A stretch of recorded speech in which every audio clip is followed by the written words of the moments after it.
basilique Notre-Dame de la Paix, qu'il a fait ériger, demeure un symbole puissant de sa foi en Dieu et de son espérance en une paix durable. Alors que nous méditons ce psaume, rendons grâce à Dieu pour le témoignage de foi et de paix qu'il a laissé à son peuple.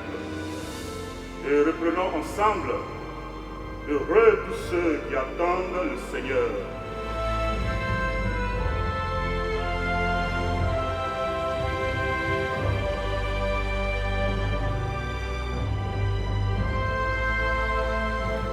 Par son génie et son charisme personnel, il a organisé son pays pour en faire une terre d'espérance pour ses habitants et pour beaucoup d'autres peuples. Il a fait de son pays un pays où il fait bon vivre, où l'on vit en paix les uns avec les autres. C'est dans cette foi et dans cette espérance que nous partagions avec lui que nous sommes rassemblés ce matin autour de sa mémoire. À ce jour, il marque le 31e anniversaire de son retour à la maison du Père. En ce jour mémorable, nous sommes venus nous joindre à ces familles biologiques et politiques dans leur élan de recueillement et d'action de grâce. Répondant à leur invitation, nous sommes là ce matin pour le président Houphouët-Boigny. Nous sommes là avec lui dans ce lieu si évocateur de ce que fut son œuvre sur la terre. Dans cette basilique grandiose, voulue comme expression de sa foi, comme trait d'union entre le ciel et la terre, entre les vivants et les morts, comme un sanctuaire où chaque homme peut descendre dans les profondeurs de son cœur pour retrouver ses origines et ses fins en Dieu. Car sans Dieu, l'homme ne sait pas qui il est et ne parvient même pas à comprendre où il va. Trois décennies, un temps relativement long, mais qui n'a pas suffi pour altérer notre affection, notre amour pour le président Félix Houphouët-Boigny. Oui, l'amour est plus fort que la mort. Nous en avons encore une preuve aujourd'hui.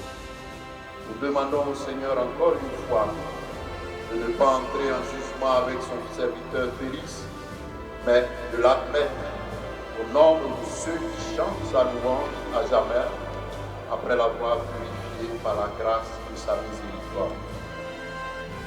Par l'intercession de saint Ambroise, de tous les saints, par l'intercession de saint Jean-Paul II, dont le président Houphouët fut un ami, que le Seigneur soutienne tous nos dirigeants pour en faire de bons samaritains, pour en faire des signes d'espérance dans les ténèbres de notre monde, pour en faire des hommes et des femmes sensibles à la souffrance des autres.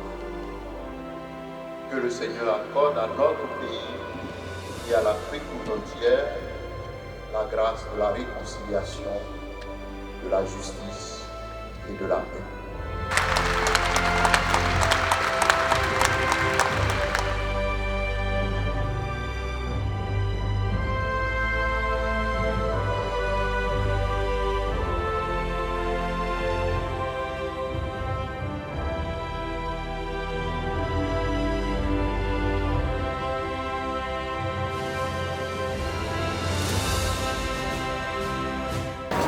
Il était important pour nous de venir ici, sur la terre de ses ancêtres, sur sa terre natale, dans la basilique que lui-même a construite pour participer à cette installation des grâces qui lui a été dédiée. On prie aussi pour leur unique successeur, notamment le président Tidiane Thiam, que le Seigneur, dans sa grande miséricorde, à l'image de Salomon, lui donne l'intelligence, non seulement l'intelligence, mais la sagesse, la force et les outils nécessaires pour conduire le navire PDCI au palais présidentiel en octobre 2025.